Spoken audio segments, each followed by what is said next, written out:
Dominic Arun ഒരുക്കിയ സിനിമയാണ് ലോക. മികച്ച അഭിപ്രായങ്ങൾ നേടിയ സിനിമ ബോക്സ് ഓഫീസിൽ റെക്കോർഡുകൾ തകർത്ത് മുന്നേറുകയാണ്. ഇപ്പോഴിതാ സിനിമയുടെ അടുത്ത ഭാഗങ്ങളെക്കുറിച്ച് സംവിധായകൻ ഡൊമിനിക് അരുൺ പറഞ്ഞ വാക്കുകളാണ് ചർച്ചയാകുന്നത്. ബോക്സ് ഓഫീസ് കിളിപറത്തിയ വിജയം. ലോക 250 കോടി ക്ലബിന് മുകളിൽ തേരോട്ടം തുടരുകയാണ്. ഈ കുതിപ്പിൽ വമ്പൻ സിനിമകൾ വീണുപോകുന്നതാണ് കാണുന്നത്. കോടി ക്ലബ്ബുകൾ കീഴടക്കി കുതിപ്പ് തുടരുന്ന മലയാളത്തിന്റെ സ്വന്തം സൂപ്പർ ഹീറോ യൂണിവേഴ്സ് സിനിമ ലോകയുടെ ഓരോ അപ്ഡേറ്റുകളും ആകാംക്ഷയോടെ തന്നെയാണ് സിനിമാ പ്രേമികൾ കാണുന്നത്. സൂപ്പർ ഹീറോ സിനിമയിലെ പെൺതിളക്കമായിരിക്കുകയാണ് കല്യാണി പ്രിയദർശൻ ലോക എന്ന ചിത്രത്തിലൂടെ. ആ സിനിമയുടെ വമ്പൻ വിജയം സിനിമാ ലോകത്തും ഒരു ചർച്ചയ്ക്ക് കൂടി തുടക്കമിട്ടിരിക്കുന്ന കാഴ്ച തന്നെയാണ് ഇപ്പോൾ അറിയാനും സാധിക്കുന്നത്. ആഗോള ബോക്സ് ഓഫീസിൽ ചിത്രം 250 കോടി പിന്നിട്ടു എന്ന റിപ്പോർട്ടുകൾ സിനിമാ ലോകവും അത്ഭുതത്തോടെ കാണുകയാണ്. പുറത്തിറങ്ങി 19ാമത്തെ ദിവസമാണ് ചിത്രം 250 കോടി ക്ലബ് എന്ന മാന്ത്രിക സംഖ്യയിലേക്ക് എത്തിയത്. ഈ നേട്ടത്തിലേക്ക് എത്തുന്ന രണ്ടാമത്തെ മലയാള ചിത്രം കൂടിയാണിത്. പക്ഷേ ലോകയുടെ തേരോട്ടം തീരുന്നില്ല. ഇനി വരാനിരിക്കുന്നത് ഇതുക്കും മേലെ. കാത്തിരിപ്പിന് വിരാമമിട്ടുകൊണ്ട് സിനിമയുടെ വരാൻ പോകുന്ന ഭാഗത്തിലെ വമ്പൻ അപ്ഡേറ്റുകൾ കഴിഞ്ഞ ദിവസം അണിയറ പ്രവർത്തകർ പുറത്തുവിട്ടിരുന്നു. അതെ, ലോകയുടെ ചാത്തനെയും ഒടിയന്റെയും ഫസ്റ്റ് ലുക്ക് ഏറ്റെടുത്തിരിക്കുകയാണ് സിനിമാ പ്രേമികൾ.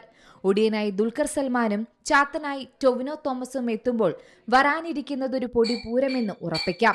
കല്യാണി പ്രിയദർശൻ, നസ്ലിൻ എന്നിവരെ കേന്ദ്ര കഥാപാത്രങ്ങളാക്കി ഡൊമിനിക് അരുൺ ഒരുക്കിയ സിനിമയാണ് ലോക. മികച്ച അഭിപ്രായങ്ങൾ നേടിയ സിനിമ ബോക്സ് ഓഫീസിൽ ഇപ്പോഴും കുതിച്ചു കയറുകയാണ്, റെക്കോർഡുകൾ തീർക്കുകയാണ്. ഇപ്പോഴിതാ സിനിമയുടെ അടുത്ത ഭാഗത്തെക്കുറിച്ചുള്ള അപ്ഡേറ്റുകൾ തന്നെയാണ് സംവിധായകൻ ഡൊമിനിക് പങ്കുവയ്ക്കുന്നത്. ഒരു അഭിമുഖത്തിനിടയിലായിരുന്നു അദ്ദേഹം ഇക്കാര്യങ്ങൾ വെളിപ്പെടുത്തിയത്. ലോക യൂണിവേഴ്സിലെ അടുത്ത ഭാഗങ്ങളിൽ എന്താണ് നടക്കുന്നതിനെക്കുറിച്ച് തങ്ങൾക്ക് ധാരണയുണ്ടെന്നും എന്നാൽ തിരക്കഥയുടെ വർക്കുകൾ പൂർത്തിയാക്കാനുണ്ടെന്നും ഡൊമിനിക് പറയുന്നുണ്ട്. എല്ലാ കഥാപാത്രങ്ങളുടെയും ഒറിജിനൽ സ്റ്റോറി ഐഡിയ ഞങ്ങളുടെ പക്കലുണ്ട്. ഈ യൂണിവേഴ്സ് എങ്ങനെ അവസാനിക്കുമെന്നും വരാനിരിക്കുന്ന സിനിമകളിൽ സംഭവിക്കാൻ പോകുന്ന പ്രധാന പ്ലോട്ട് എന്താണെന്നും കൃത്യമായി തന്നെ ഞങ്ങൾക്ക് ഐഡിയ ഉണ്ടെന്നും അദ്ദേഹം കൂട്ടിച്ചേർത്തു. പക്ഷേ അടുത്ത സിനിമകളുടെ തിരക്കഥയിൽ ഇനിയും വർക്കുകൾ പൂർത്തിയാക്കാനുണ്ട്. ഈ യൂണിവേഴ്സിൽ എന്തൊക്കെയാണ് സംഭവിക്കേണ്ടത് എന്നതിൽ ഞങ്ങൾക്ക് കൃത്യമായ ധാരണയുമുണ്ട്. എന്നാൽ ഒരു ഫോമിലേക്ക് അതിനെ മാറ്റിയെടുക്കേണ്ടതുണ്ടെന്നും ഡൊമിനിക് പറയുന്നുണ്ട്. അപ്പോൾ ആരാധകരും ഉറപ്പിച്ചു കഴിഞ്ഞു, ഇനി വരാനിരിക്കുന്നത് മായാജാലങ്ങളുടെ അത്ഭുതങ്ങൾ തന്നെയാണ്. മലയാള സിനിമ ഇനി വേറെ തരത്തിൽ എഴുതപ്പെടും. ഇത് ചരിത്രമാകാൻ പോകുന്ന ഒരു സിനിമയ്ക്കുള്ള വഴിത്തിരിവ് തന്നെയാണെന്നാണ് പ്രേക്ഷകർ പറയുന്നത്. കാത്തിരിക്കാം അടുത്ത ലോകയുടെ ഭാഗങ്ങൾക്കായി. Entertainment desk, Zee Malayalam news.